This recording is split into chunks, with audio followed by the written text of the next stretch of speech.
Oh, See? Rico, that's You the like it? coolest intro I've ever seen. It's the dumbest on the No internet, and way. I absolutely love it. Fishy jerks, heavy metal Wonderful. fishy jerks. I Fish love it. jerks. Yeah, it's hard to understand what I'm saying, but that's because okay, it started because I always sang this little song to the dogs. The dogs are always around me, and I'm like, doggy doo, doggy doo. It's a stupid little song I always sang to them, and they seem to enjoy it. They always came running and stuff, and Yeah, special so I for them. started making videos on YouTube, and I needed like a fishy jerk, or I needed some kind of thing. So I was calling people fishy jerks, and then that stuck in my head. Instead of doggy doo, fishy jerks. So dog Very do turned original, a into lot fish of jerks. impact. Good. Hey everybody, thanks for hanging out with us. Rack Bird Garden. I bet he's not going to be very new to anybody here. If Rack's so, been around a hello. long time. He's OG. I'm He's OG. OG. Yeah, I earned this. Yeah, yeah. He is a member of the Tennessee Fish Mafia. Um, Used to stream a lot more often. Sort of got away from it, and he's going to start picking it up again. In fact, starting Wednesdays at 1 p.m.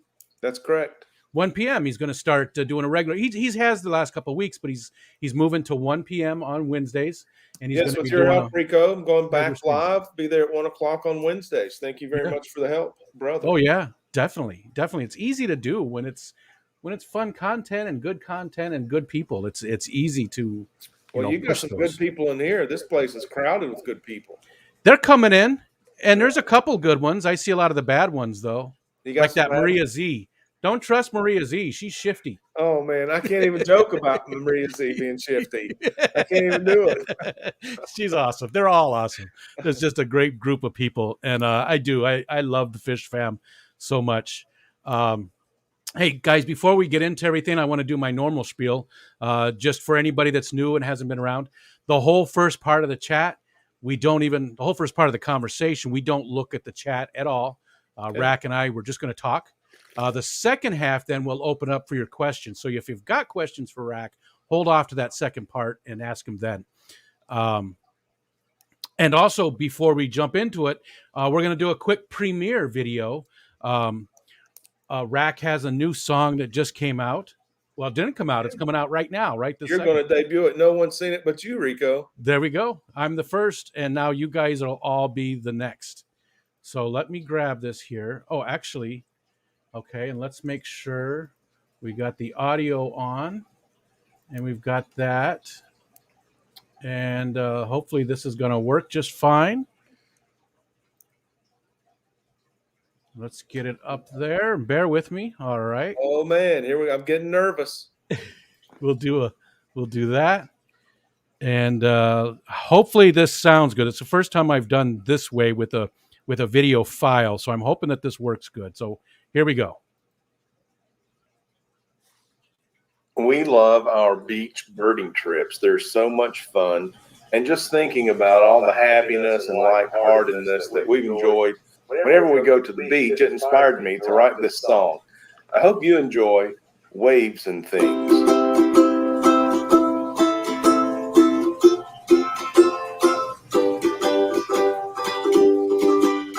Strolling down the beach in a big floppy hat. This is so cool, I'm digging where I'm at. What in the world can make me feel so good? I gotta figure it out, man, I wish I could. I see waves and things, I hear waves and things, making everything so happy. Let's be like waves and things. No more worries and more stress. This kind of life is really best. I can't remember who's been bugging me. I'm so relaxed, I hit a hammock in the trees. I see waves and things. I hear waves and things, making everything so happy. Let's be like waves and things. Life is easy seen through a wedge of lime. Salt on the rim is better every time. Sharing laughs at the tiki bar is much better than commuting in my car. I see waves and things, I hear waves and things, making everything so happy. Let's be like waves and things.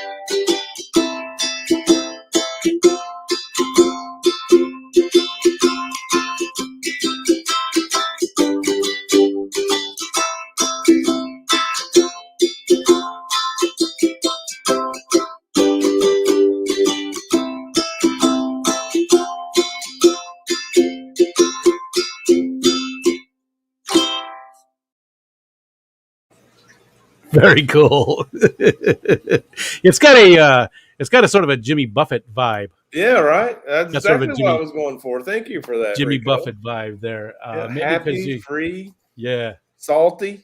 love it, love it, and you saw it here first, people.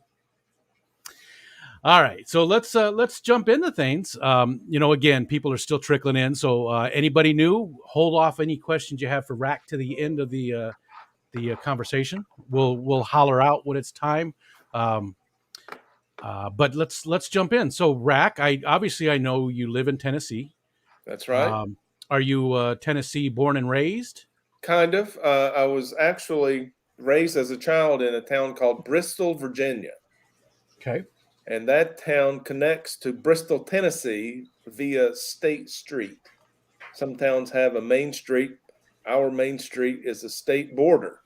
So it's State Street. You can stand on the yellow line and have 1 foot in Virginia, 1 foot in Tennessee. So Geico made a commercial there with the little gecko.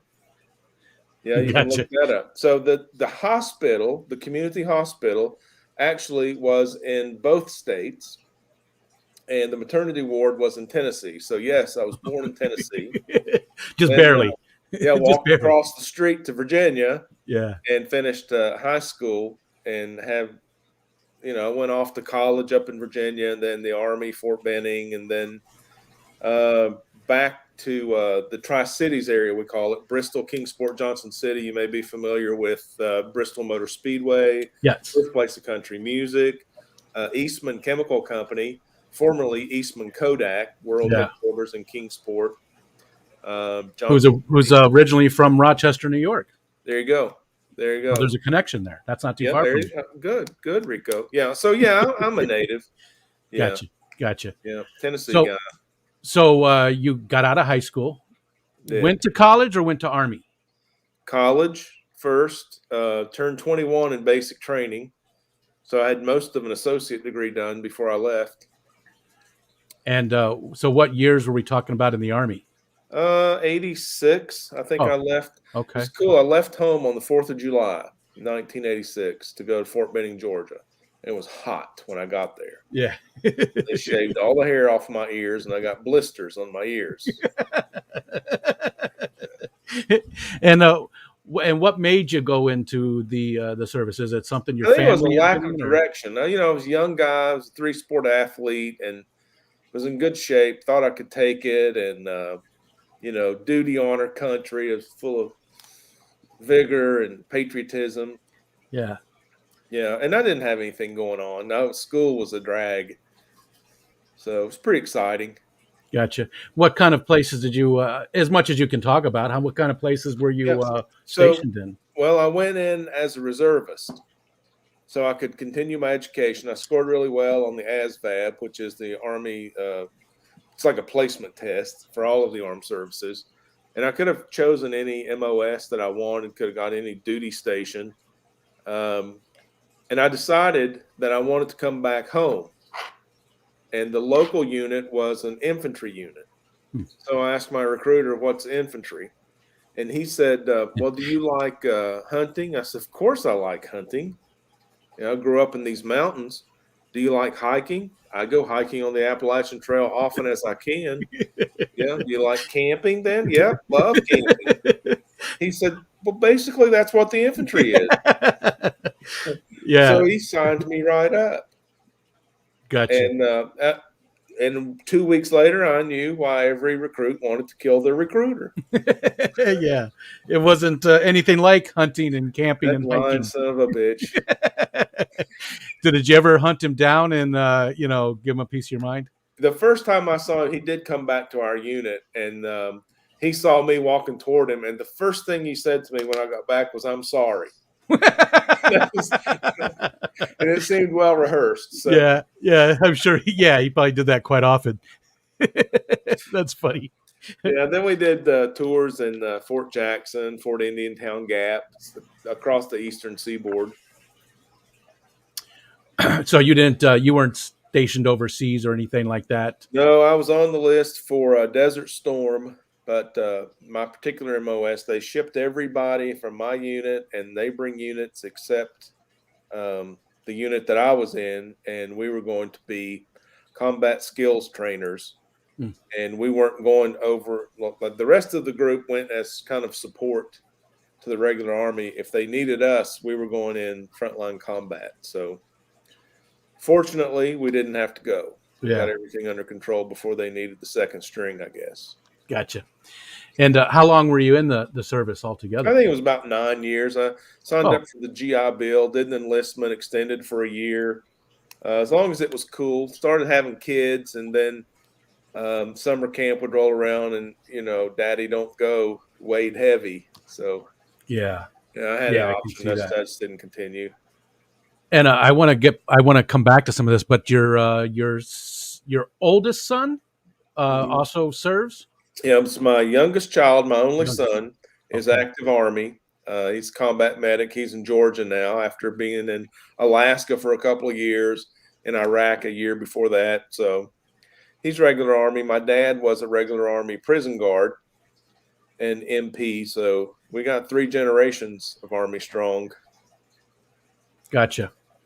Well, I would say thank you for your service, but I've been told that you guys actually think that's sort of a joke when people say that to you, and it's I don't. good. Well, I mean, I don't get all puffed up about it. You're welcome. Yeah, yeah, I do think that it's you honoring service members like my son when you're thoughtful enough to say something like that, and I appreciate it. yeah. Good, good. That's good to hear Yeah, because I was a little disappointed when I heard that was yeah. that was Nobody the likes to case be for some called a people. hero. Well, but a lot of us don't serve, and it's called serve. That's Yeah, why and you're listen, serving. It's.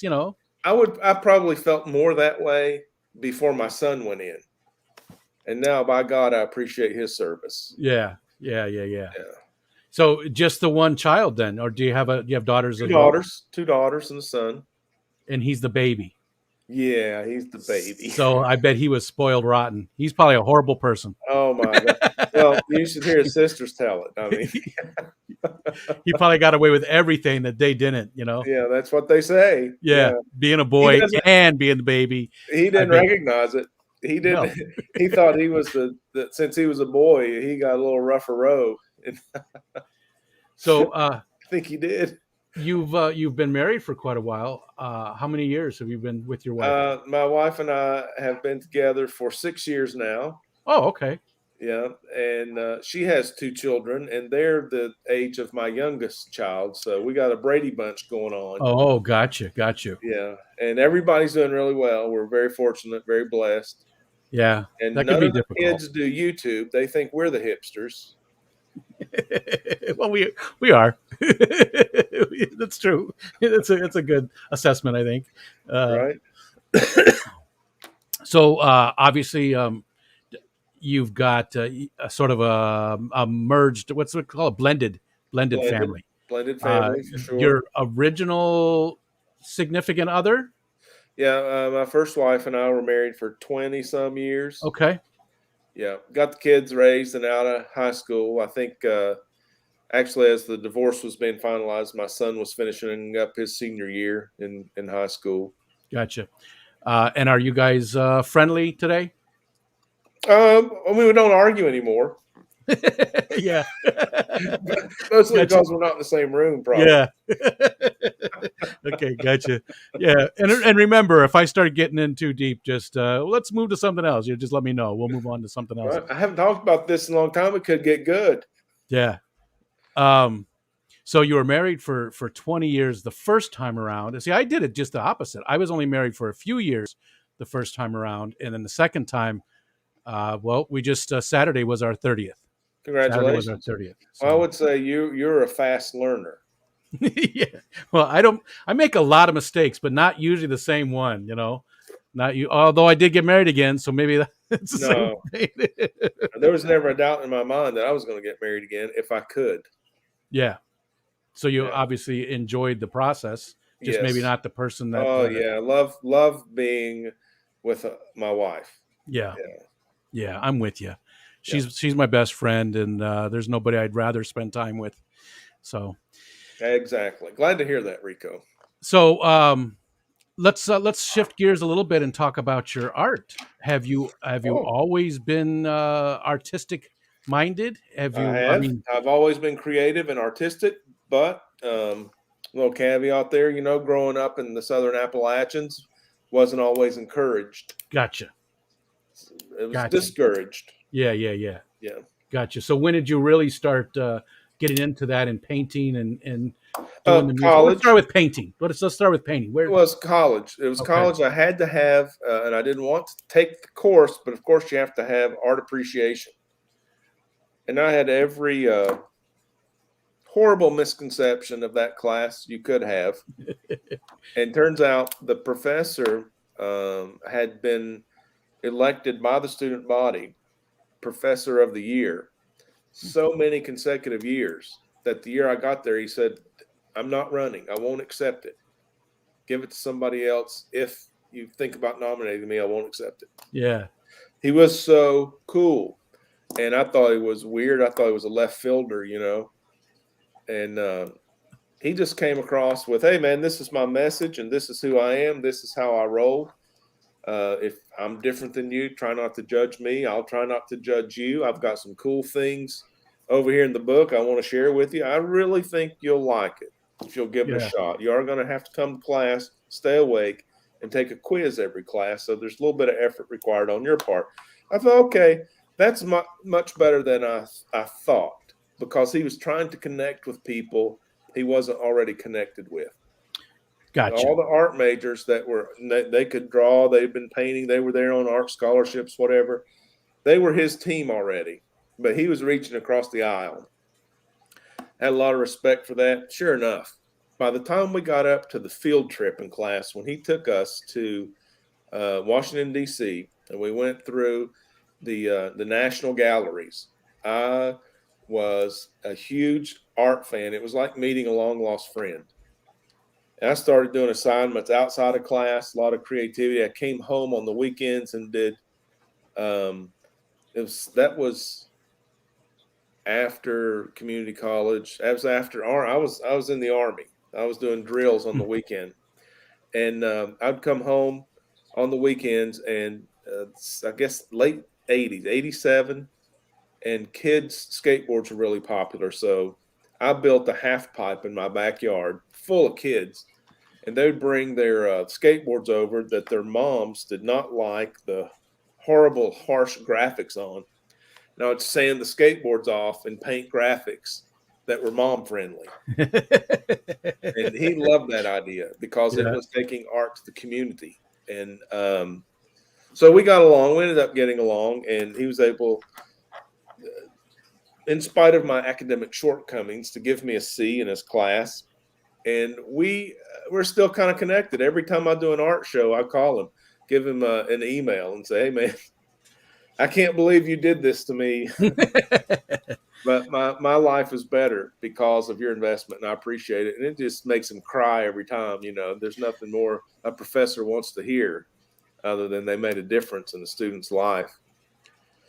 So, yeah, that was it. And then it's in all shapes, sculpting, painting, constructing mobiles. I love the mobiles, the kinetic art, songwriting, poems. I'm just a creative.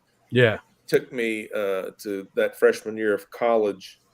Well, I wasn't a true freshman, but that first art appreciation class, freshman course, to bring that to light. And I'm so glad that my life and his life intersected that way. And I bet you there's 68 people watching right now, and I bet you Hey, everybody. um, all of those people, I bet you a big portion of those people have that same type of story with a teacher, um, I bet you're right. or some person in their life who showed them that kind of light or whatever you want to call it. Um, I bet you a lot of us have that same type of thing. That person who just turned them around and Their stuff. passion. They connected with someone Yeah, that was a gatekeeper or a pathfinder for their passion. That's yeah. absolutely a wonderful and beautiful thing in life. I don't. There's probably very few moments in my mind that I'm not creating something. If there's a pen in my hand, I'm doodling. I've been working on some guitar picks. Have you seen these? I have not. That's a green-eyed redfish or a red-eyed bluefish, however you want to. Yeah. So I mean, it's nonstop. So these are just guitar picks, and probably these pile up. I'll throw them in when I start auctioning that art on the live stream. I'll probably start throwing these little doodles in. I think this is probably what we have coming up tomorrow. Gotcha. So I've got this one from Rack, Oh yeah, thank you very much for buying that on the auction last week, Rico Stan. and that one as well, And I threw that in because you gave me a tip. Thank you very much. and really enjoy that. So that's something that Rack does when you go to his streams. He does a little quick auction, on the stuff, and he sends it out. And he sent me a huge pile of stickers. I was surprised by that, Rack. I don't have them all here. They're all over the place now, but it was just a very huge pile of stickers that came with them as well for a lot of different I Fitch hooked you fan up, people. bro. And Gotta take care of people that take care of you. excuse me. A lot of people coming in saying hi and stuff. I see Kenny and Lefty and just a whole bunch of people. And again, I apologize. We're not saying too many highs or anything right now, but the second half we will definitely get to those and get to any questions people have. So let's see. We talked about the art stuff. I wanted to definitely bring that up. I love the one that's on the wall to your one? left. To your left. Yeah, that side. That one right there. That's the macaws. That picture, the provenance there, that was for a 1993 art show. And the newspaper came through every year for our guild art show and took a picture of one of the paintings to run in the newspaper ad that promoted the show. And they chose that picture. So Nice. it was the local favorite. Nice. Very cool. Yeah.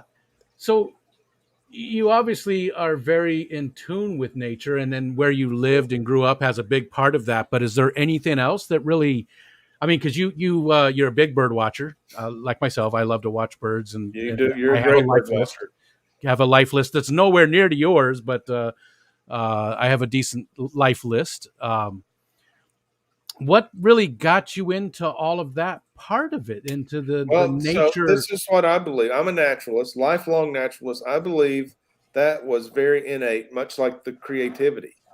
So I used to spend a lot of time at my grandmother's house as a child. And one weekend, she always had a garden, a green thumb, very proud of her rhubarb plant. And she would make rhubarb pie, which we all loved. She was out in the garden and she turned over a bag of topsoil or one of the big plastic bags of amendment. And there was a salamander under the bag. And she said, "Come here." She said, "That's a salamander." Well, it might as well have been a dragon, or a cobra. Oh my gosh. And she reached down and picked it up and said, "It won't hurt you if you want to hold it." So I held it. And it was like, oh, see, there's my Pathfinder. There's the woman who lit my way. Now I didn't want to let it go. So now I'm a salamander curator at my grandmother's house. And so now I'm scouring the garden and plant beds and the yard and wandering maybe too far, looking for salamanders. And she said, "Well, why don't you start looking at the birds? We got a bird bath and they come to those flowers over there." I think a hummingbird or something came through. Mind blowing. So that was about when I was 10 years old, maybe a little before, but when I was 10, I started watching birds on purpose in her yard. And I Nice. saw a red-winged blackbird. Yep. And that's your favorite bird, right? Yep, because I was watching the little brown jobs. You know, us bird watchers call the little brown finches and sparrows little brown jobs. I was watching those and the chickadees, the grackles, and the starlings and the robins, the cardinals. But this bird flew in shiny black with red and yellow on the wings. I couldn't Yeah. believe it. Like, did it get away from a zoo? How did this thing get here? So I asked my grandmother what it was. She said, I think they call that a red-winged blackbird. So here's a cute story. And let me know if I'm going too long on these stories regarding No, this. nope. There I is have no my too long. self-awareness. No too long. My grandmother didn't own a car. So we would walk to the grocery store and usually get one of her sisters or something to pick us up, carry the groceries back in the car.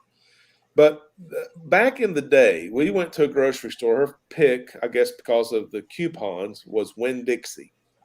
She would shop at Winn-Dixie, and Winn-Dixie had this promotion going where they would sell you the letter A of the encyclopedia for 1 penny, and they would sell you the letter B for $1.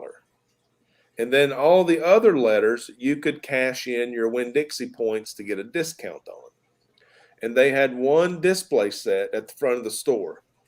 So you didn't have to have your kids, under your arm all the time back then. I guess that was the late 60s, early 70s. So, yeah, I can do math. It was early 70s. She would go shopping. I would look at those encyclopedias and look for the birds. So in the B, the birds section only had 5 or 10 pictures. So I had to look through all of them to find the birds by their name, not knowing what their name was. I was flipping pages looking for a bird in the encyclopedia. And again, you're about 10 years old or so. I was 10 years old. Yeah. And so that's what I did. And everyone was amazed by it. He stands up there and looks for birds in the books. So, because during the week I may have been a little more of a hellion, Yeah. the baseball team or the football team cutting up with the other kids. But Yeah. then I nerded out with my grandmother. It was pretty cool. You were bird boy during the week. Never outgrew it. Just Yeah. grew into it. Went away from it, when I discovered girls. Sure. And then after, you get married and you settle down, then it was the bird watching was on. Yeah. Yeah. So then I went back to school. I didn't finish school until I was in my 40s. And so one of my last class, I was done with school as an adult. It was hard. I had a career and a family and school. It was a little too much. So I went to my advisor and I said, I know I'm only 2 hours from graduating, but this is my last semester. I just can't go another semester. I'm going to go crazy. So I'll leave 2 hours short and pick it up when I can. And they recommended that I contact this doctor over in the biology department because he was known for executing extremely good independent studies. He said, go over there and talk to him. Tell him you need 2 hours to graduate. See if he's got anything that interests you. Well, I didn't know it, but he was a world-renowned ornithologist. Nice. Now he's published a book, Birds of North America, with the Smithsonian. And I told him my story, my situation. He said, Rack, I want to help you out. He said, I do. He said, do you like bird watching? I said, absolutely love it. He said, you don't have to lie to me. I said, no, I'm not lying, Doc. That's my thing. I like birding. And he said, well, how come I don't know about you? And I said, I'm not a very good student. I've been away for a few years, maybe a decade or two. So he said, I need you to make an annotated checklist of the birds in this area. He said, I started this when I was a young professor, and you're over there in Kingsport, and that's where my office was for about 20 years. And I want you to continue the study I started over there. And it was about 20 years ago for him. And I said, he said, so if you'll spend the semester checking in with me twice a week, spending 3 to 6 hours a week in the field, I'll give you the 2 hours you need to graduate. And at the end, your senior paper is going to be an annotated checklist of that area. He said, can you do that? And I said, yes, sir. And thank you very much. I really appreciate it. He said, do you have any questions? And I said, just one. He said, what's that? And I said, what's an annotated checklist?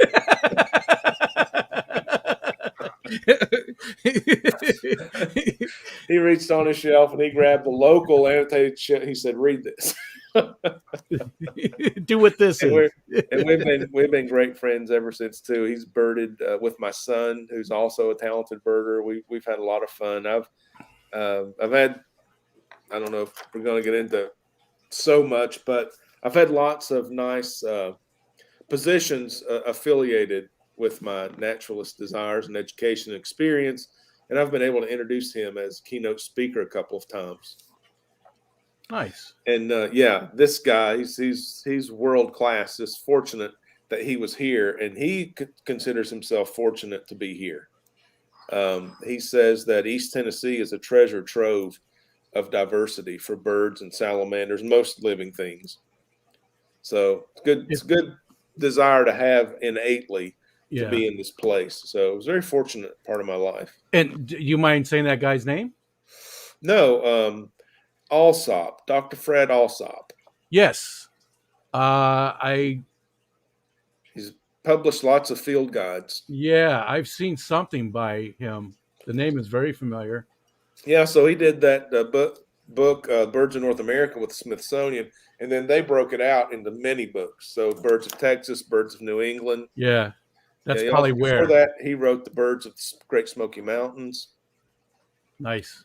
Backyard You know, Southern Birds. it's weird too because now I didn't really. I've always enjoyed nature, but I really didn't get into bird watching until I don't know 20 years ago or so. I don't know. I was in my 40s, and I got into it, and then I realized, you know, there's birds around you when you don't watch Yes. birds. You know there are birds around you, but when you really Yes. start to watch them, you realize just how many birds there are around you.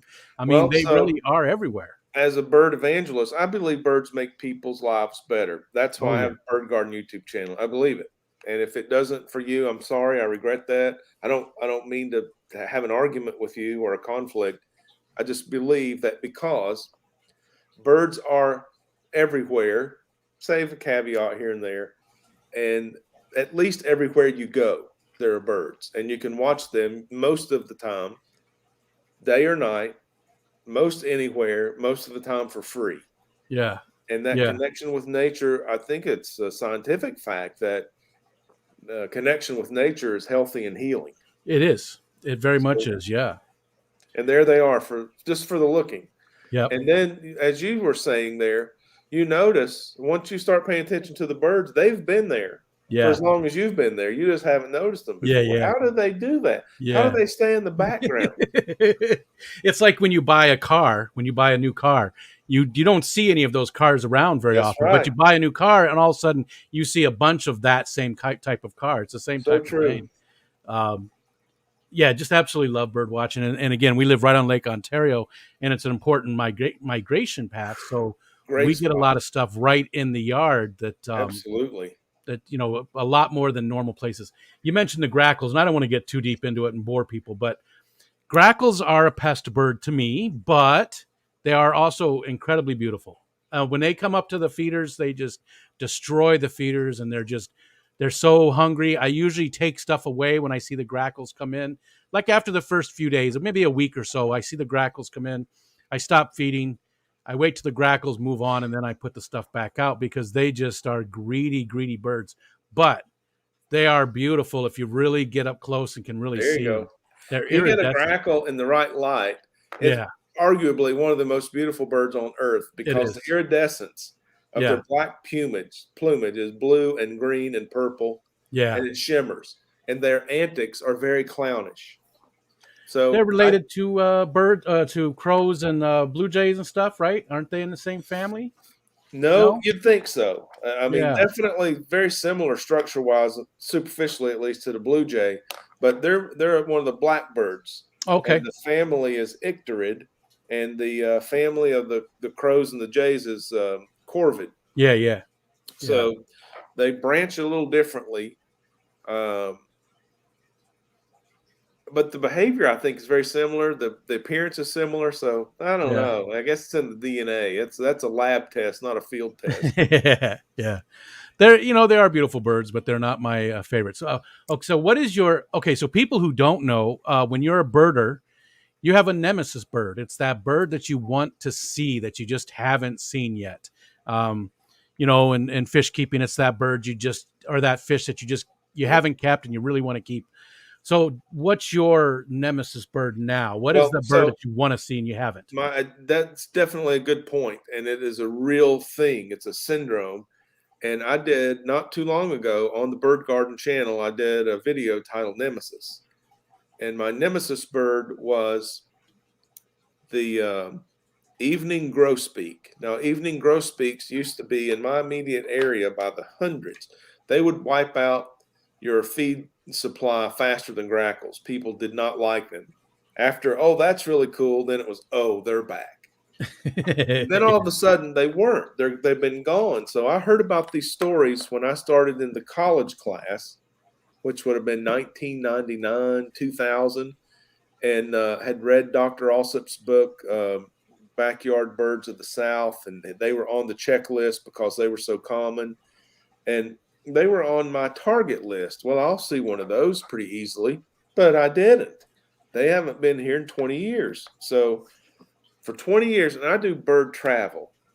When we go places, chances are it's because there's a bird something going on there. Yeah. I mean, Arizona, Florida, Texas, big trips, right? Not day trips across the hill, North Carolina, Yeah. and even our beach trips. We're looking for birds going to birdie spots versus beachy spots because we want to. That's not a sacrifice. Hear that. And I had never seen this boreal finch that is supposed to come down. We had it. They decided in such numbers because the cone crops were failing up north in Canada. They were pushing down. I'd go to high elevation places every winter and look for them. Never saw one. People would report one around here every other year. Pretty rare. Last year they came back and we found a flock of about 7 of them. Nice. In the town next door, neighboring Carter County, Tennessee. I went up there, freezing cold, took a picture, got some video, teeth chattering, and it's like, I win. I saw you. Woo! They were fantastic. I did make a wonderful video. It was a great video. Heartfelt. It wasn't, hey, here's the bird, here's about the bird. It was about, this is my life. This is my pursuit of this bird. This is how many failures I've had. And I finally revealed in the video the bird. And that was so significant. I have another nemesis bird now. I'd have to look at some target lists to tell you what it is, but yeah, that was just a few months ago. So after conquering a multi-decade nemesis, the next one, whatever it is not much of one. Yeah. I mine was the loon. It's common, but I had never actually seen one and identified. I heard them. We hear them all the time, but I never actually saw Beautiful, one and tall, positively kind of eerie. Yeah, definitely. And well, what's your favorite bird, Rico? Can I ask you a question? I'm turning the tables here. Yeah. Always. Loon's got to be up there. Good. That's a good one. The kingfisher, belted kingfisher. Awesome. That was my nemesis bird for a long time. Neat. It's yellow, red, speckled, right on the tip of my tongue. We have them here all the time. Is it a woodpecker? No, but it's related.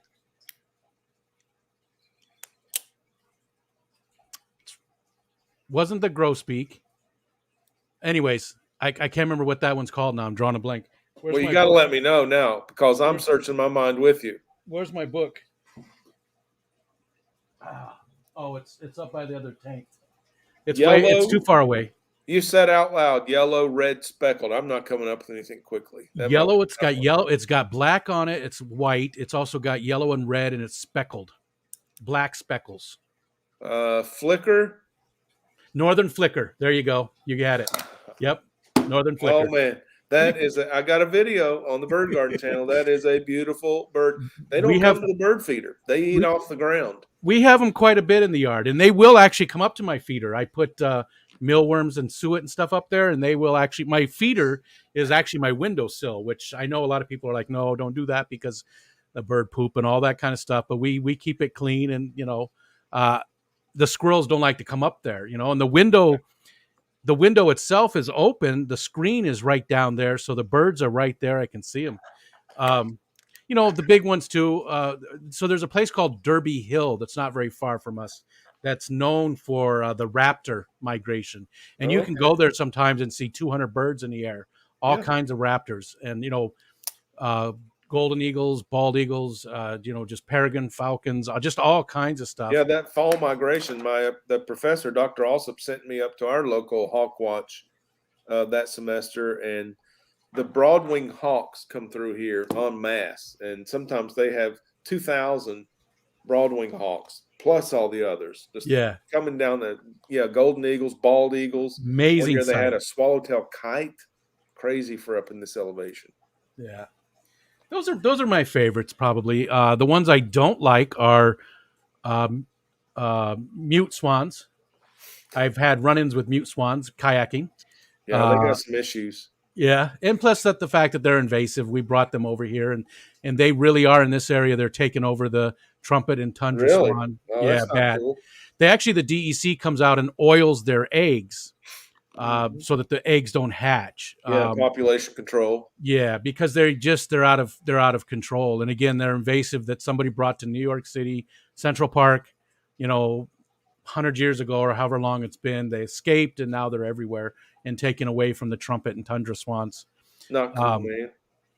and they are beautiful birds, but so I'm paddling back in the reeds back over here in the bay, and it's pretty tight. There's a Yeah. main channel, but it's pretty tight in there. And I'm coming around a corner, and I didn't see it, but there was a trumpet swan or a mute swan on its Uh-oh. nest, and I got like you know not too far away from it, and it stood up and started hissing at me. And now I'm sitting in the kayak, and it's bigger than I am. I'm looking up at this swan hissing at me, and yeah, my butt puckered on that kayak massively. I probably could have stood up and it would have stuck, because I was scared. I was scared. That thing was like, Yeah. and I was like, Well, I've got a similar story. My ex-wife and I paddled our kayak across the Okefenokee Swamp. 3 days Nice. camping Nice. on the way. They had little shelters out on the water.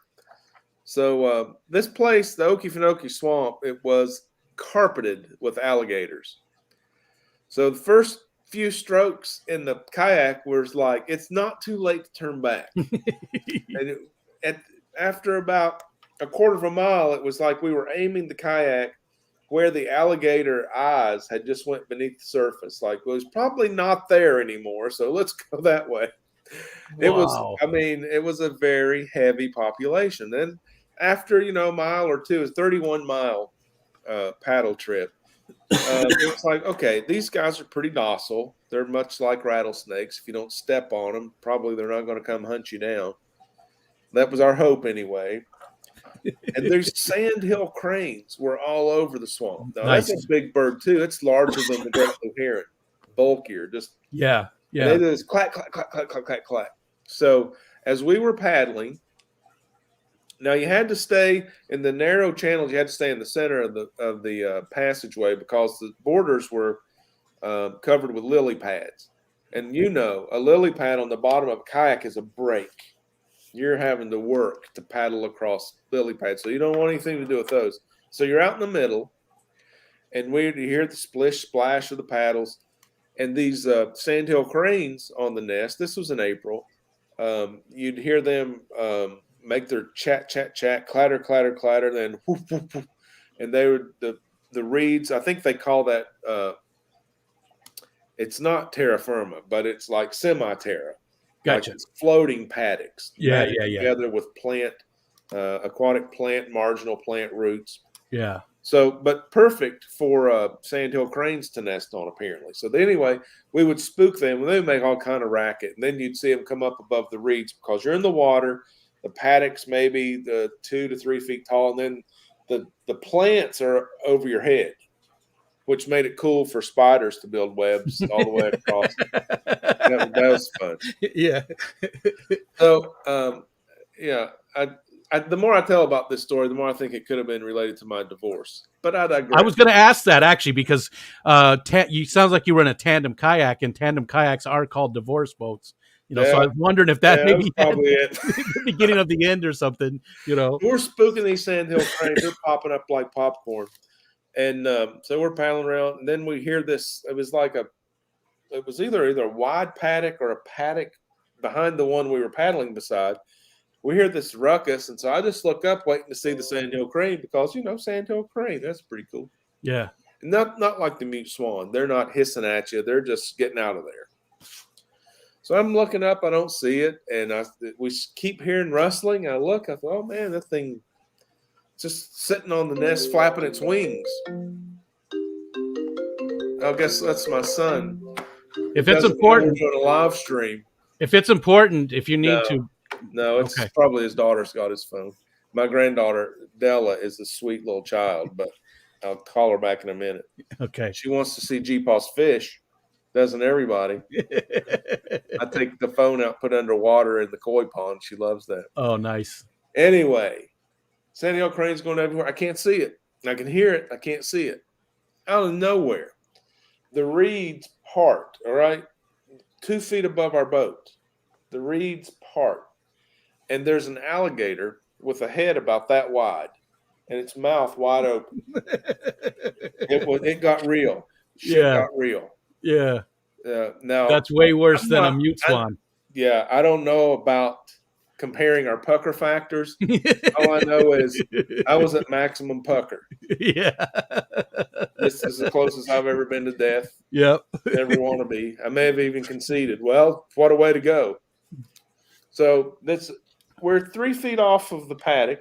It's 2 feet above us, charging with its mouth open. No time to prepare. The first thing I see is cattails and reeds spread apart, big alligator, mouth open, plastic boat. And your ass is in the water. You're below the water in a kayak. Well, we're helpless. Tandem kayak, he's going to get in here and just eat us both. It's going to be one fight. But I do have infantry skills, quicker than a cat. So instinctively, that paddle became a pugil stick. Instinctively. Yeah.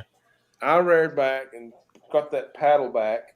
And then my thought was, I had this, the adrenaline was amazing. It was absolutely there. I bet.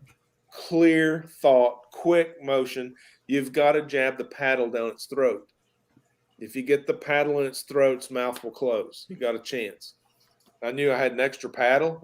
Hey, this could work out. So I got the paddle back, and that thing lunged. It was like, I don't know, how big an alligator is. So the front of the alligator was coming at us, and then it made one push with one back leg instead of two to go sideways. And it broadsided our boat instead of trying to get on like it was a bluff. Only I didn't know it was bluffing. And it went in the water very loud, and its wake rocked our boat. And I nicknamed my ex-wife Evinrude. Yeah, she just paddled her tearing up the swamp. She didn't care if I was back there or not. Yeah. For anybody who doesn't know, that's the name of a boat motor. A very Evinrude. It's a boat motor. Yeah. And she paddled until she couldn't paddle anymore, out of breath. And we're coasting. We got out of the channel. We're in this wider body of water, and I didn't know what to say. I got you into this, and I swear it was at mile marker 16, right? 31-mile trip. It's whichever way you want to go. Yeah. We can go either way. I suggest we go with the current. No, I said, I think that was an alligator. And she said, "Shut up." Okay. Now, did either one of you scream? Oh no, not that we wouldn't have. No, it was no. It was so quick, or you just way too scary. Because I would have screamed. I would have been like, it would have been piercing. No. It would have been wasn't piercing. No scream coming out. There was a gasp, and then it was stuck. Yeah. Because Yeah, I would have there's been. no bravery. There's no bravery. Too scared to scream. Yeah, The beginning of the end. That's where it all started, right there. yeah. But I And mean, I'm honest with you guys. You know, if you hear me tell this story on another live stream and it has a different ending where I'm a hero and I tie its hands behind its back, duct tape on its mouth, don't spoil it for the rest of us. But I like those choose your own adventure stories. Those are a lot of fun. Yeah. If you ever go to the Okefenokee Swamp, my advice is take extra underwear. That's all. Yes. Your current wife, you the way you described it, you both are big birders. She likes it just as much as you do. Oh yeah, that's how I got her, man. She used to ask her dad if she would read every year in the newspaper about the Audubon Christmas bird count. Yep. And she would ask her dad every year if she could go on the Christmas bird count. And her dad said, well, I think you have to be asked to be on the bird count.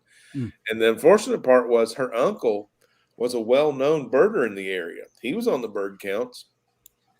And when we met, I was a leader on several bird counts in this area and traveled all across the Southeast. I don't think I've done a Western, but many Southeastern Christmas bird counts. To me, it's just something we do that time of year.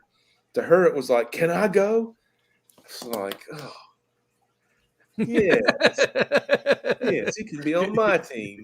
Yeah. She likes birds. Yeah, that's all you need to know. Definitely is a naturalist also, a wonderful appreciation for all creation, and it's a wonderful partnership. Yeah, it makes a big difference.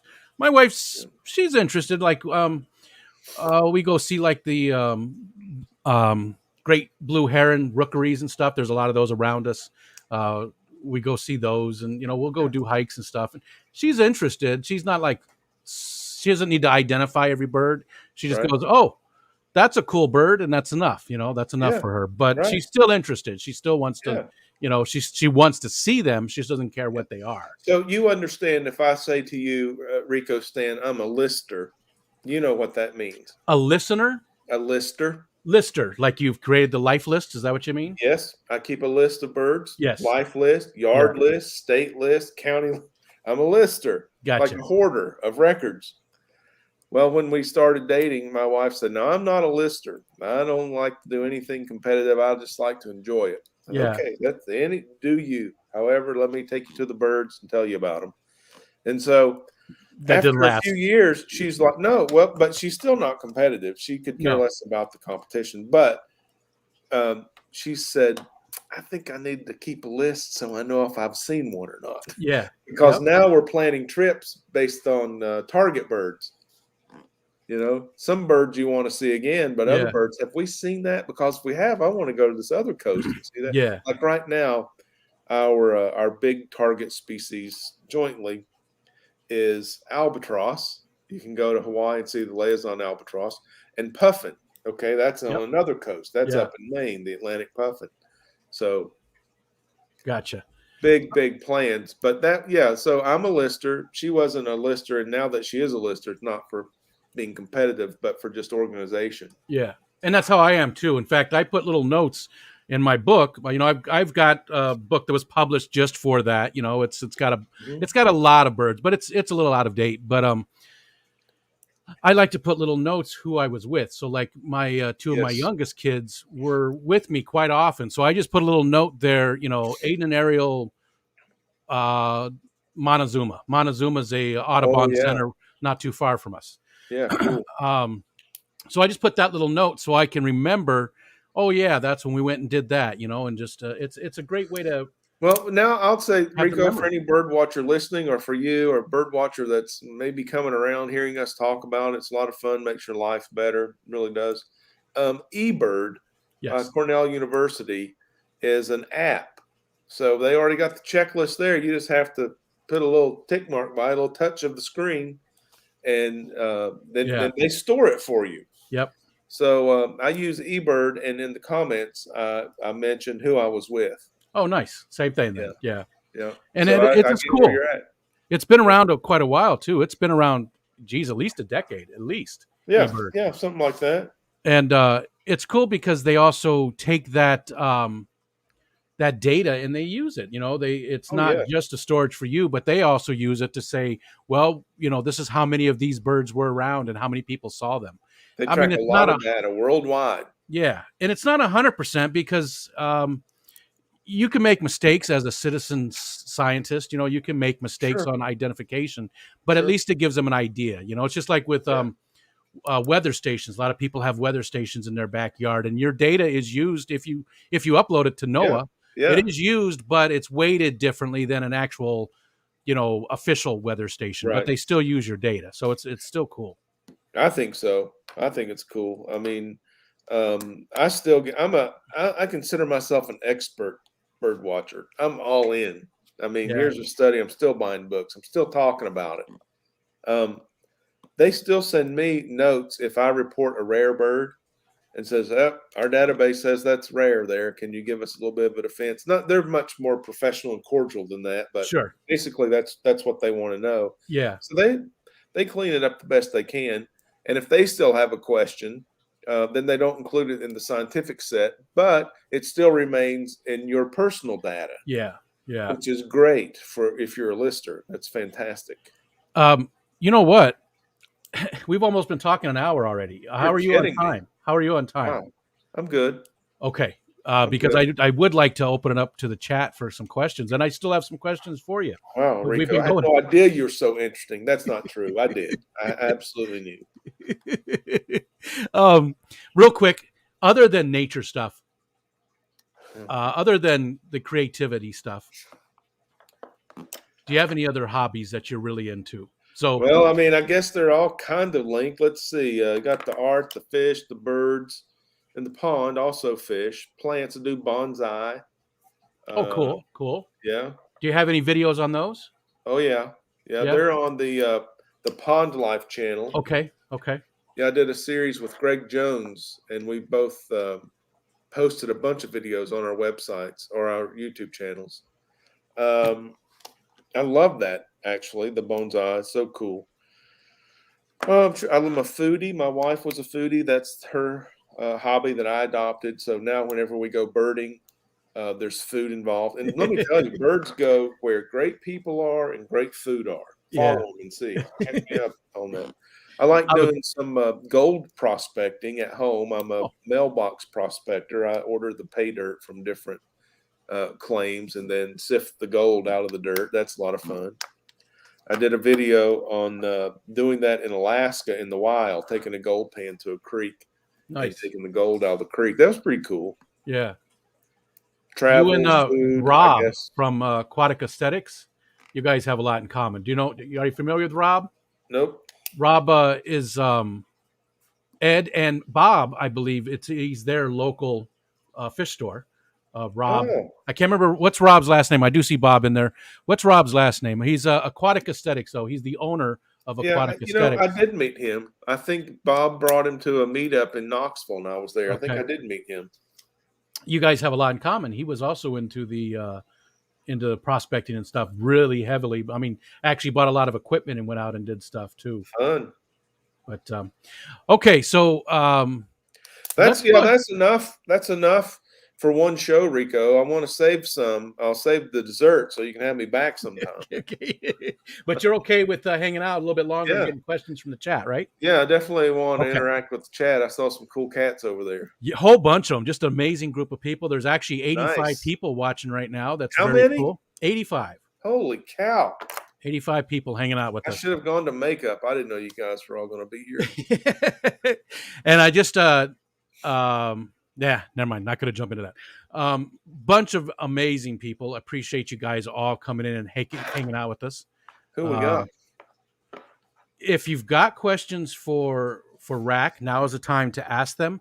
Try not to keep it, don't ask him how you take care of certain fish and stuff like that if you can help it. Try to keep it a little more personal. And yeah, just like Ryan just said there, be sure to put the @RicoStan so it pops out at me and I can see those questions. Lefty, what's up, dude? He'd like to know any plans for another art show. Yes. Lefty is probably my number one art collector. Rico, you're in good company, and Nice. it's I can't tell you how much support means to an artist, because that part of your ego is really frail, and it does have a lot of fear. And when someone embraces you that way, it's very meaningful. So I appreciate Lefty, appreciate the heck out of him. Yeah. And I always plan for another art show, but the trick is getting the gallery to plan with you on your Yeah. next art show. So Gotcha. I'm ready whenever they are. Ricky from RB Animals and Movies wants to know if you have a favorite movie or TV show. Are you big into that type of entertainment? 90% of the TV I watch is in the evening. I work on YouTube channels and bird feeding station and pond most of the hours of the day.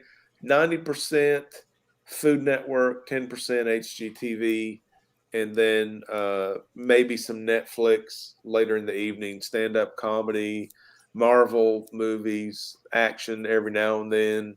Yeah. Yeah. Nice. It's just that stage in life. I didn't know I was going to get old. Here I am, old. It happens. And actually, I was going to ask you that. Are you retired? Are you? Do you Yes. still? Yes, I'm Okay. retired. I retired. Okay. I was a career firefighter and arson investigator for 18 years. We didn't even get into that. And then I promoted into city administration and retired as city administrator and ran for public office. And now I'm a YouTube creator, 2 channels, over 1,000 subs. Thank you very much. Yeah. We're going to get this guy. Rico's got to get to 1,000 subs. I don't know why he doesn't have 1 million already. It'll happen. It's going to happen, but it's by chance. Like, you forget to hit that like button every now and then. If you're like me, you may have overlooked that subscribe button. Now's a great time to subscribe to this guy's channel.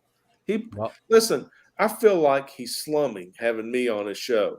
He's had all the greats on, and now I'll do what I can for him. But he's put some pretty tough acts to follow on here. You know what I'm talking about? You know what? They're all just people. And I've met them all, and you're right. And they're great Every people. one of them. They're great It doesn't people. matter if it's a big channel, a small channel. It doesn't matter. They're all great people. They're all very interesting people, and we have a lot more to do. Somebody asked me, I think it was my wife actually, asked me, well, what are you going to do when you're done with the interviews? And I'm like, I'll never be done. Yeah, you won't. Because there's so many You won't people. ever be done. There's always new people coming into the hobby. There's always new people joining the fish fam. Thankfully. And I'm interested in interviewing. It doesn't have to be people with big channels. It's sorry, Whip. I use Whip. Well, Whip had like 56, I think, when we interviewed him. Some of the greatest channels didn't ask me when I was looking for collaborations or wanted to make friends. They never asked how many subs I had, and that was the vast majority. Yeah, that's just the way. But they don't care. I was going on about you, Rico, because I know that you're very conscious of not being self-promoting, and you're in a difficult position not to be self-promoting as a YouTube creator. So I do it too much. I respect that. I know exactly what you're trying to achieve, and you are an awesome person for doing that. And us in chat and on the live stream tonight need to make sure we've done our part to help you. That deserves. He's making me uncomfortable, people. He's making me uncomfortable. He is I promise he's uncomfortable. He's sweating right now. I do self-promote. A lot of us do. I try not to really hard. And right now it's very difficult because, again, I'm trying to hit that 1,000. And I've made a promise that once I do hit 1,000, I will never, ever, ever ask for subs or talk about likes or any of that stuff ever again. I've never put it in videos. I've never said, hey, please subscribe. I've never done any of that stuff. And I didn't want to be that. And again, I'm not judging people that do. A lot of people, that's the right thing. That's what most of the YouTubers, everybody does that. It says, please, comment, like, and subscribe, right? It's on everything. I'm telling you, I go to more live streams than I want to admit that I forget to hit the like button. Yeah. I'm a like button hitter. I like hitting the like button. but I'll get distracted and start listening until someone says hit the like button. And Yeah. I comment, thank you for that. Yeah. And it And could be the same with the subscribe button. I don't. It's okay if you like it or don't like it. I hope that you just enjoy your time here. That's the big part for me, is that people come in and hang out with us. I mean, again, there's 83 people watching. That's amazing. I'm glad you guys are hanging out with us. You don't have to hit the like button. Just hang out. That's it. Okay, so we talked about that. We talked All right, about I the won't art make show. you uncomfortable anymore. I see a question here Wait, from real quick. Alishon. Before you answer that, though, real quick. Yeah. Lumpy Dog wants to know how many pairs of glasses you normally wear. You tell Lumpy Dog that as many as I need, and when he gets my age, we'll see how many he needs. Okay, go ahead and hit that one you I know, saw. Lumpy. I know what you're saying. This is how cool kids are wearing them now. And I didn't forget that was up. Here's what happens. See, I'm not cool like Rico. He's got well behaved. My hair causes a conflict of you being able to pay attention to the live stream. So I'm trying to be thoughtful of you and keep my hair tame with one pair of glasses and reading the chat with the other. So it's an accessory. It's an accessory. Definitely an accessory. All right, yeah. So did I get the name right? Alishon. Alishon. Yeah. Wanted Good to guy. know if I knew Greg Steves, and the answer is yes, because King and Queen Cichlids, Scott, introduced me, sent me a Facebook message and said, Rack, you got to meet my friend Greg. So he introduced Greg and I via Facebook, and we've agreed to do a live stream together. I'm going to have him as a guest. I told him when I started live streaming, got a format down, some approach that would be worthy of having him on there, and he definitely wants to talk about birding. And we've since traded bird lists and bird locations. He's apparently a fish god, written books on is it cichlids or rainbow fish or both. Very, very well known in fish keeping lore. And I know him as a bird watcher in Texas that runs amazing lists of birds every time he goes in the field. And I think I've seen him carrying a camera, so I can't wait to see his photographs. But that was an excellent question there, Al Shin. I'm not sure how you know Greg Steves, but thank you for mentioning that, because I think he is an icon of a bird watcher that's a fish keeper. Yeah. And he understands the parallels. And I hope you guys do. Listening to Rico, Stan, and I talk, you're observing nature in a glass box. You're observing nature in a tree. You're observing nature is the connection. One you can do when you're in front of your aquarium, one you can do when you're not. Yeah. So I hope to build a bridge to all of the fish keepers that are already nature lovers, and invite you to look at some birds. If you need some help, let me or Rico know. We'll be glad to share our knowledge with you. Regina would like to know, do you keep pet birds? Not do you pet birds? She's not asking if you pet birds, but do you keep any pet birds? Yes, my wife and I have a pet parakeet. Oh, nice. That we've had for about 5 years since we were married, and its name is Keat.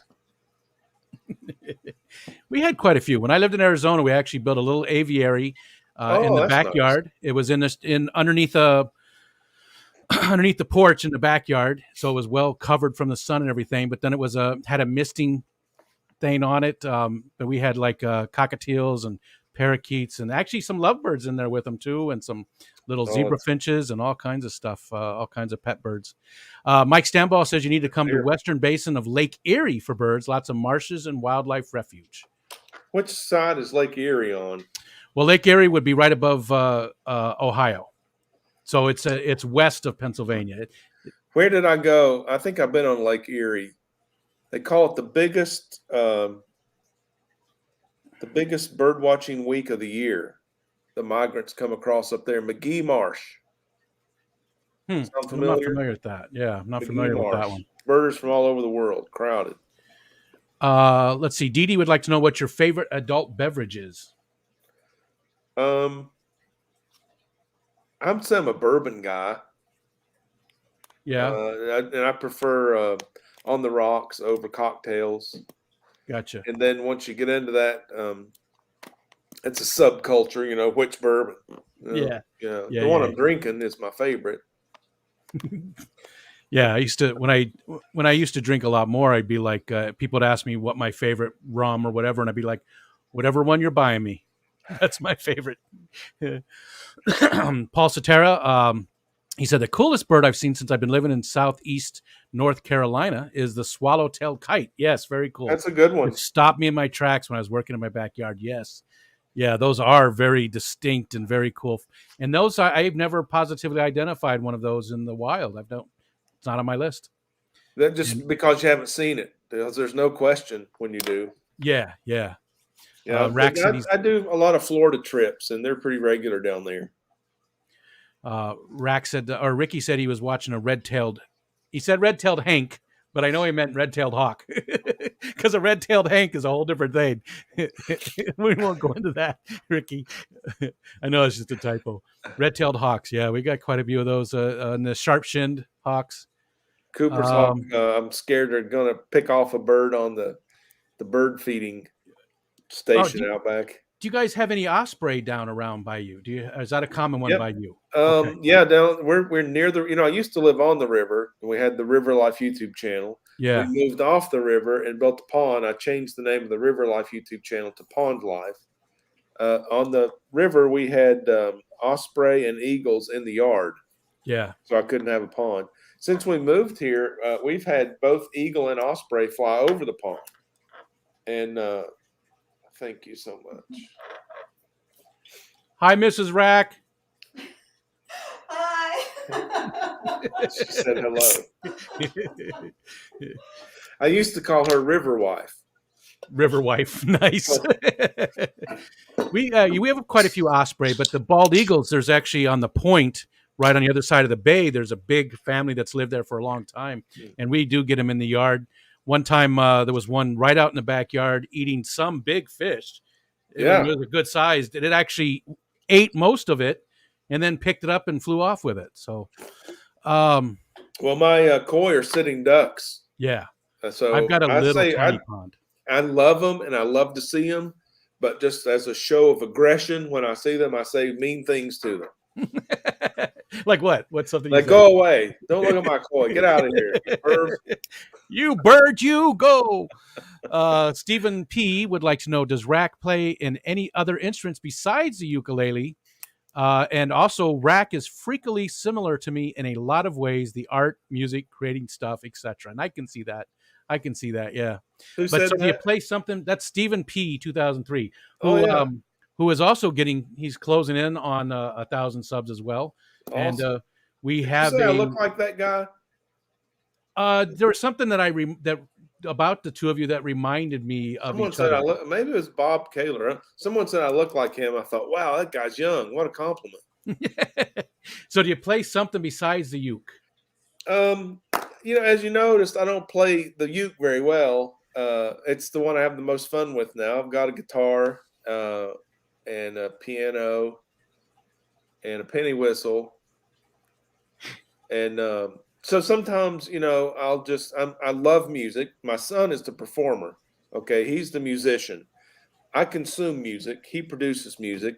Sometimes I'll just need to create in that avenue, and I'll watch a YouTube video and try to work something out. But I would have to say I don't really play anything besides the ukulele.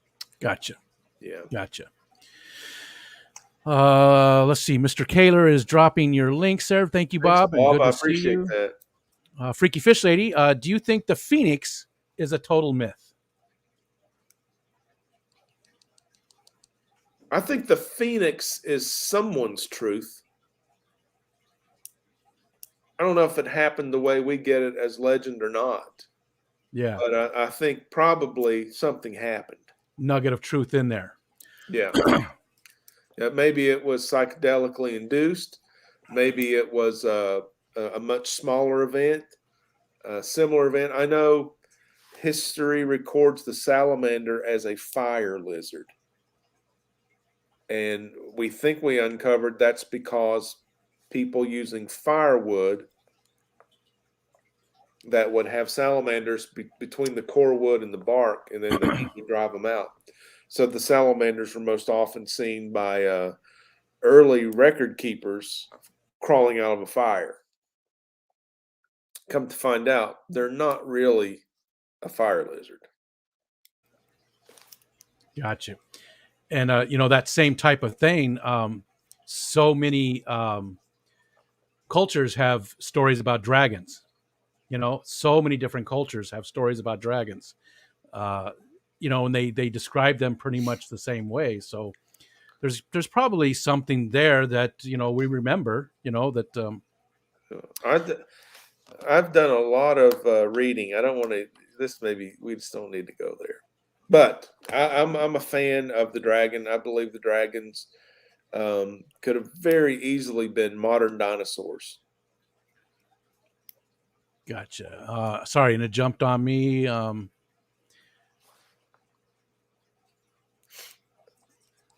Sorry. Okay, back at it here. Okay. Melvin Reef would like to know: have you ever thought about Clothing? making jewelry or bird watching clothing line?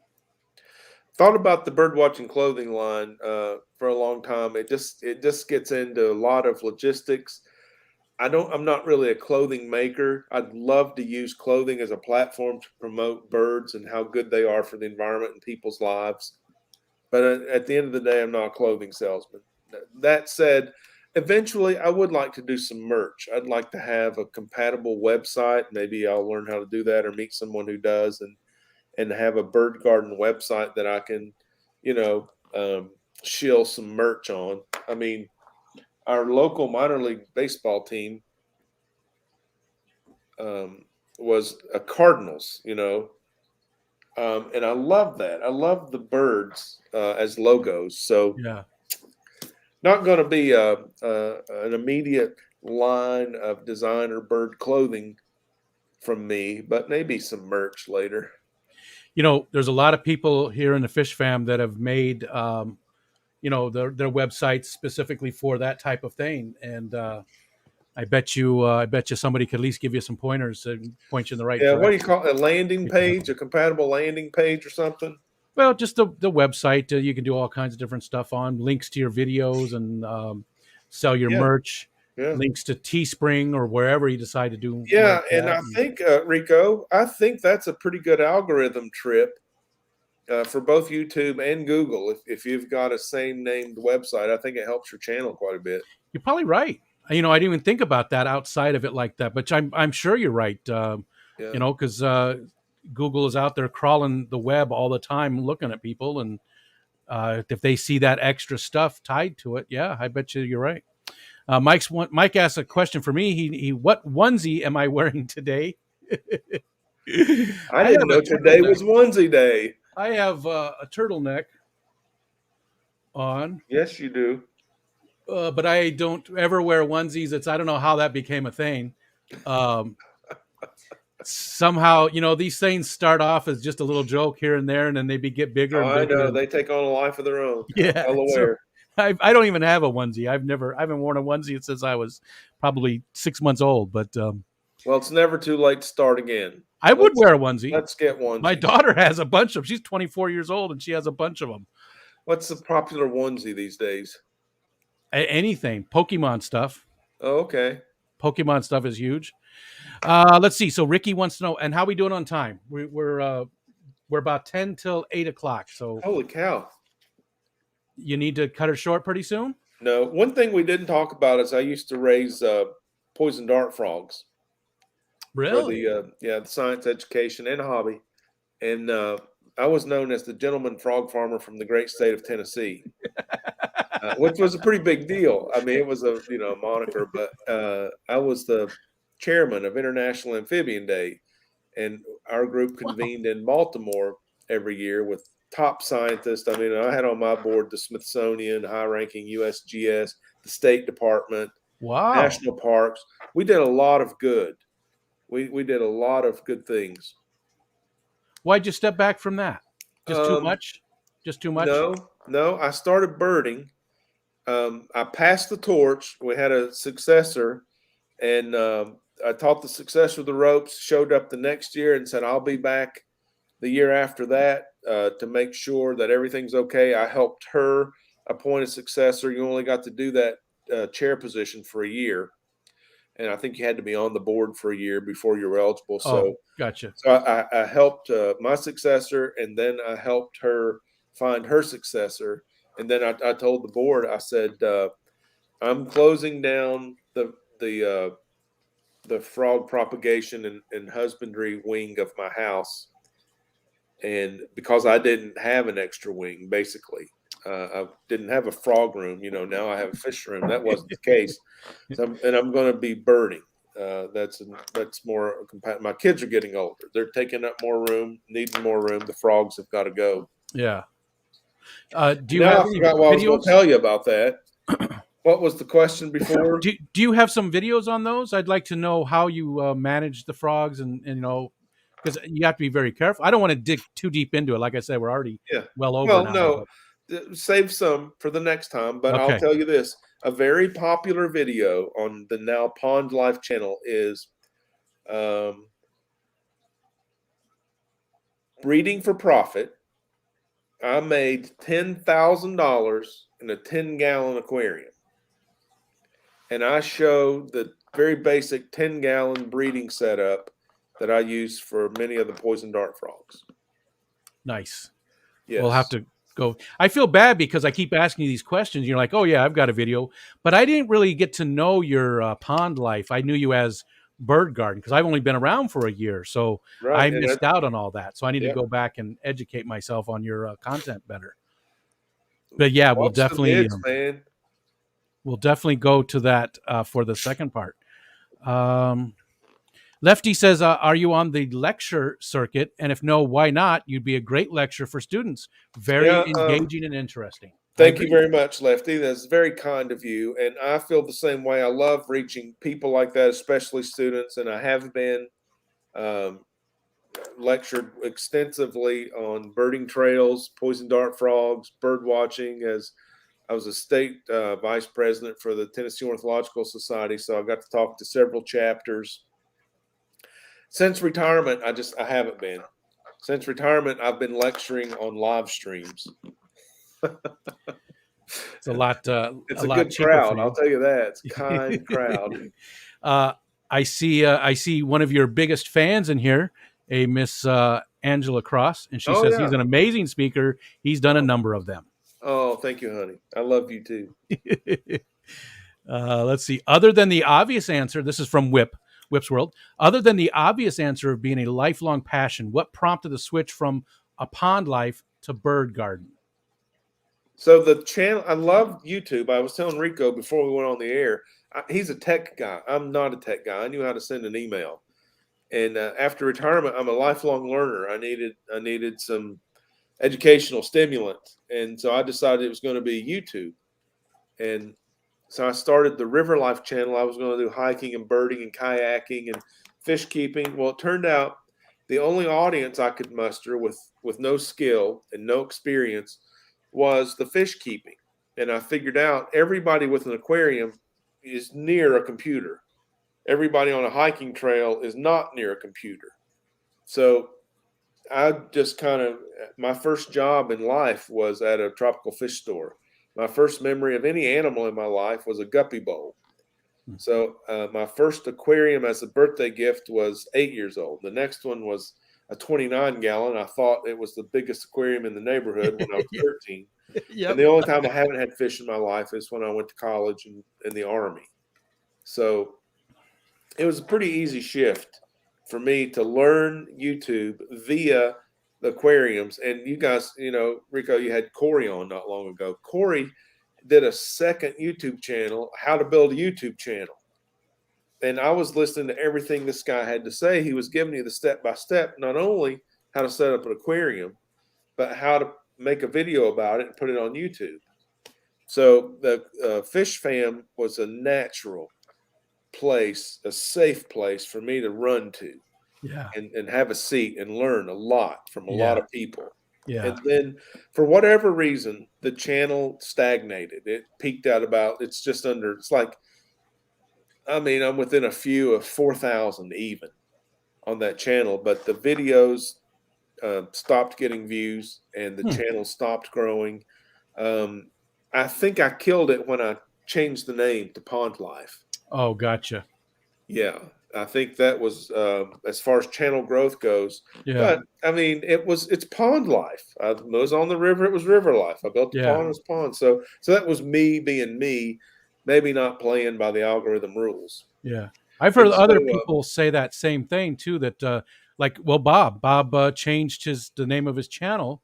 I think it was Reptiles at one time, and he said that it really hit him hard, yeah, and so he changed it again, and yeah, you have to be careful, I guess, with that kind of thing. You never know what's going to affect you. yeah. And so with our move here, Rico Stan, we tore down the fish room and had a few aquariums. I think we got up to about 12 here, and the pond got finished, and then the birds started coming because that water feature is a tremendous draw, and it's like, Yeah. Yeah. why don't you do the birds? I mean, you're obviously well equipped to do a bird channel. And I was like, you know what? There's no reason not to. That channel's not growing. I'm not doing live streams. There's not a group depending on me. I did all the content still there for anybody who wants to learn what I know. I mean, not only a hard pivot, but jump to another channel. Yeah. And let me tell you, this channel has been a lot easier to build than that one was. Taking all of that experience and starting over Yeah. was easier than starting from scratch. I bet. I bet. Yeah. Plus, I mean, you're so well known too. I mean, that had to help as well. You're well Well, known in the community, and that it's had great to be a for part the of it. relationships that I had. I couldn't bid 1,000 right now if it weren't for you and people like you, Rico Stan. Definitely a large, strong base, core base to get started on. And YouTube's crazy. I mean, what a small percentage of my viewers are subscribers, and based on my subscriber count and the views on the videos, that doesn't correlate either. So I Yeah. definitely don't know how to do YouTube. I do what I know how to do as best I can, and anything I stumble on I think will help somebody else, I share it. Yep. It's free. Take Yep. this if you want it. And I think that comes across because if you are just doing YouTube, I think you can get some growth, and I think you can be a big channel and stuff. But I don't think it's for the long haul. And I think when you're just genuine and you really just want to share information with people, and yeah, you might not be doing things the way the algorithm wants, but I think for Yep. the long haul, you're going to last longer and get bigger as time goes on. And I could be totally wrong about that. I don't know. Who No, am I? I think that's a wonderful life philosophy, is what I'm hearing. It'll go wherever you go. It doesn't have to be on YouTube. Yeah. But one thing that I believe and I say on my channel, my bird garden channel, is I believe birding makes your life better. Only if you want it to. And you should never be forced, coerced, or shamed into bird watching. But Sure. if you ever find yourself birding, it can make your life better. And if you Yeah. want to try, I've got enough videos on the bird garden channel now you can try for free. And this is what I say. It's bold. It's bold. I say if you give me 1 minute of your time, I can make your life better. And I say that because I've uploaded 100 or more 15-second videos of birds doing bird things. So if you'll watch 4 of those, Yeah. and the science, if the data is true, that communing with nature is healing and healthy and lowers your blood pressure and relaxes you, if you'll watch 4 of my 15-second videos for 1 minute, your life should be better. Yeah. And it won't cost you anything. Monetarily, it'll cost you a minute of your time. So check it out. See what you think. I believe that 100%. I Yeah. believe that 100%. It's a great place to be in, a purveyor of something that makes your life better for free. Let's see. DJ Steen Anderson wants to know, do you have a favorite or dream fish to keep? Well, I'm definitely in love with the koi right now. And a couple of my koi are award-winning. Doesn't make them better koi. It makes them more conformation specific. And I think there's definitely room for another koi in my pond. And if I'm not mistaken, I think that will always be the case. Gotcha. Never full. Yeah, I'd like to do a koi pond at some point. I think I'm you hoping should, next year. I'm hoping to Yeah, go big. Go for it. Hopefully. Go for it. Consult with me. I got some ideas for you. I will. I will indeed. Let's see. Lady Diane would like to know what your favorite cuisine is. Do you have a favorite? You said earlier that you're a foodie, so do you have a favorite? I mean, is it in bad taste? This is a horrible pun. Is it in bad taste to say sushi on your live stream? No, because I love sushi. I talk about it all the time. That would be your favorite? I like sushi. Yeah. There's a particular restaurant in the central space coast of Florida called Dixie Crossroads, and they have this delicacy called rock shrimp. And rock shrimp, as far as I can tell, are just miniature lobsters, shrimp size. Very difficult to get the shell off for that little piece of meat. And this Dixie Crossroads has become famous because the father of the operation was a sea captain, and he found the rock shrimp and invented a machine that cracked the shell open to make them edible. Gotcha. I've never seen them on a menu other than Dixie Crossroads. Gotcha. Rock shrimp. It sounds delicious. Yeah, but now I watch Bobby Flay, beat Bobby Flay, and when he signs off, the name of the production company is Rock Shrimp Productions. Gotcha. So, yeah, that's Maybe the he's only other familiar. place I've seen it. Let's see. Oh, Bob would like to know if you can show Stephen P. the look-alike pic. Do you have that picture by chance that Bob mentioned? Do you have it there by you? It's on my phone, so the answer is yes. But if I told you how many thousand pictures are on here, you probably believe it. Yeah. Oh, yeah. I need to start cleaning up my phone. Yeah. So I found out I do a lot of my videos on my phone, so thousands of videos accumulate. That was a recent picture, though, right, Bob? Bob said, "When did you take that?" And I think I said yesterday. So. And as I you're found looking, it. I can't believe it. I found it. oh, nice. Is it okay if I show a picture of myself? I don't want to scare anybody off. How many you got? How many are here? Dude, look who you're sitting with. I think you'll be fine. Yeah, you got great hair, by the way, I dude. think, Yeah, I think you'll be all right. beard envy, hair envy. I don't want to. We'll see. We'll see if they come or go. I want to show this. Yeah, I could see some Stephen P. there. Oh, Is that there we Stephen go. P? Can you see Stephen P? I mean, yeah, he's Just Stephen don't is insult Stephen P. No, if he takes Stephen's in his offense to 30s. this, I'm not in on it. I'm just playing along. Stephen's in his 30s, but I could see him when he gets, friggin' old like you. I know, right? Over the hill. I'm allowed to say that, see, because Yeah, when he we're right starts- there together. Yeah, he starts coasting. That's when you know you're old. You're coasting because you're going down the hill.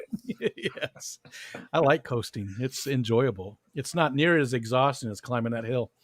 Let's see. If you had if you could choose one extinct species to bring back to life, what would that be and why? Well, and I'm going to just bow up here. I'm going to say the Carolina parakeet. And if you disagree, you're wrong. And if you want to change my mind, go for it. And here's why. Not the ivory-billed woodpecker? No, Carrier pigeon? I love that bird. I do. I'd love to have it back. I mean, if it was the ivory bill or nothing, absolutely bring the ivory bill back. But let's see. Tomorrow I'm doing a live stream. The day after, I'm either going to release that song on my. No, I tell you what. So Thursday, I'm going to release a video, a 10-minute video, 12-minute on bird banding, and it includes the Carolina parakeet.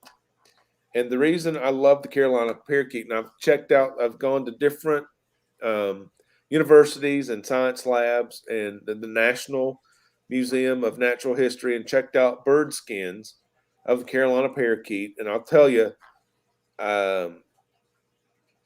when you hold one of those bird skins, it's a really special feeling, and also a sad feeling. It ain't coming back. Yeah.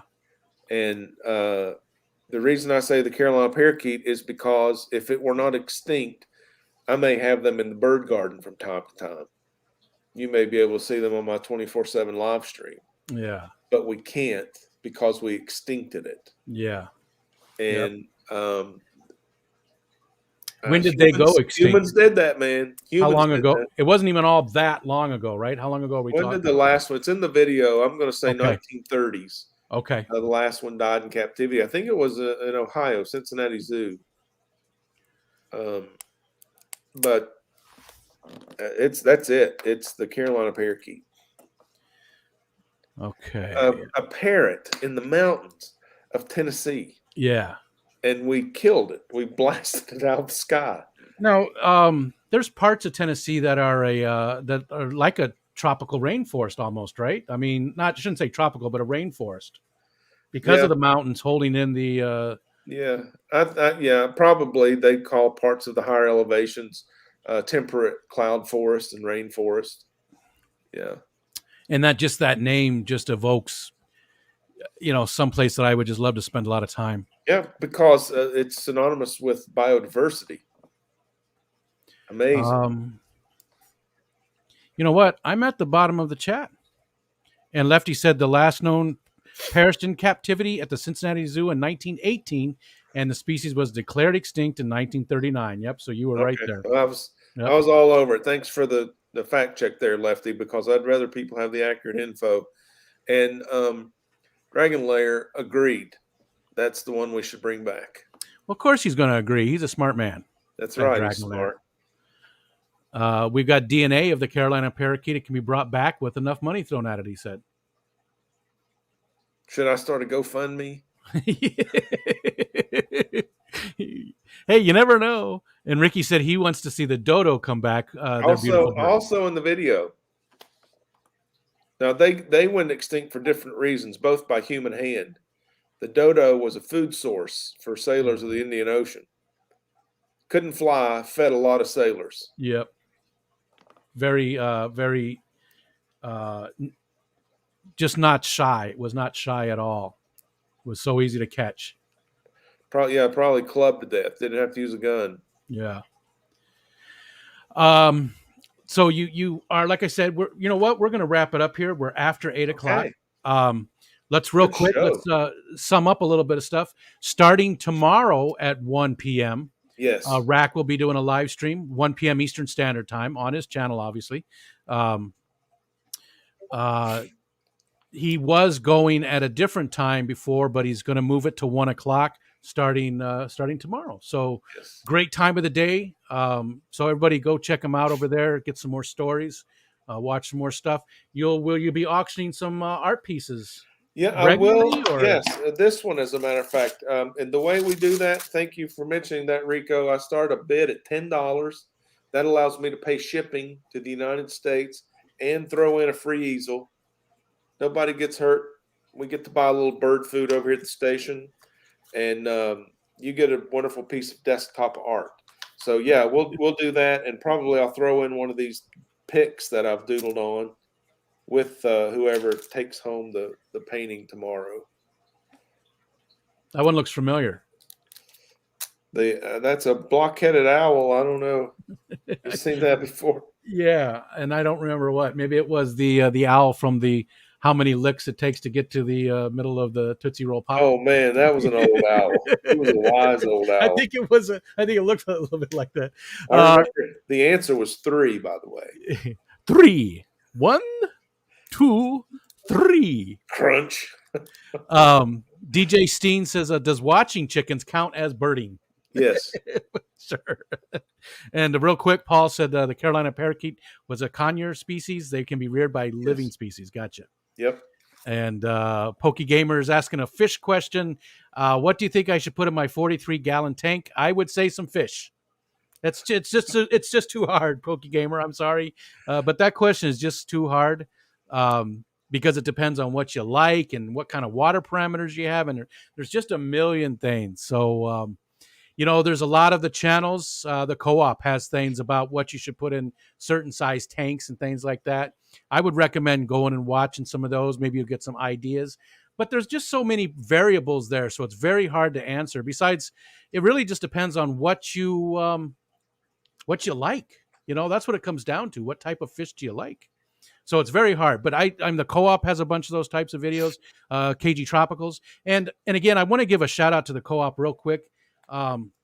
Fish Fam Christmas, they gave us they're giving us $100 per channel that signs up to a certain limit as $100 gift certificates. Amazing. Just amazing. That is. There's currently 35 or 36 channels signed up, so they're giving us $3,600.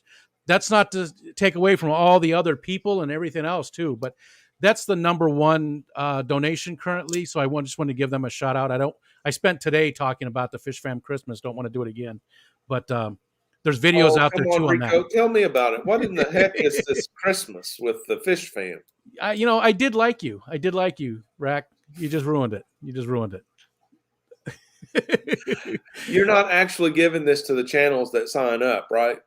I'm keeping all of it, and I'm going to Peru. You're giving it. Actually, They get to give it away on their live stream. they get to give it away. They don't get anything out of it other than getting more subs and viewers. So if you're a channel host, you don't get a whole lot out of it. Other than that, I'll come up as Santa Claus and give away stuff. That is so good, Rico. That's the kind of thing I would like to happen in Racktopia, my dream world, where you take this energy, and then you just spread it all over, and it makes more energy. I love that. Tell them your phrase. Bend the needle toward the good. Yes. And what we can do as a community, 85 of us here, we can jump on the needle and bend it over to the good. We can do that. A lot of little things. You can do just tiny little things, and it makes a difference. So, okay. Again, we talked about Rack on Wednesday, and then Thursday he's releasing the new song that we watched earlier. That's at the beginning of the stream. No, I just changed it, Rico. I'm going to do the banding video, including the extinct species, on Thursday. So that pushes the song will be available on the Bird Garden channel Friday. Gotcha. Okay. Yeah. Okay. Thanks so much, everybody, for hanging out. Really do appreciate it. Next week we get to interview Joe from Joe's Shrimp Shack, and the following week we have Callie from the BCAS. She's the president of the BCAS. So just more amazing guests coming up. So keep watching, and everybody that's going to Aquashella, please do your best to share it with us. Dying to see the footage from there. Would love to be there. So. Thank you to all you people. And that's it. We'll see you next time. Anything before we go, Rack? Anything you want to add? I just want to share some love to your moderators, all the people in the chat. Thank you for being here, paying attention, asking questions, showing me love. Special thanks to your moderators. They've been posting my links all night. I've been glancing over there, and that's very meaningful and helpful. So thank you for the effort. I do appreciate it. They are the backbone of the Fish Fam, and we couldn't do what we do without them. So thank you for reminding me of that fact. Sure. All right, everybody, take care.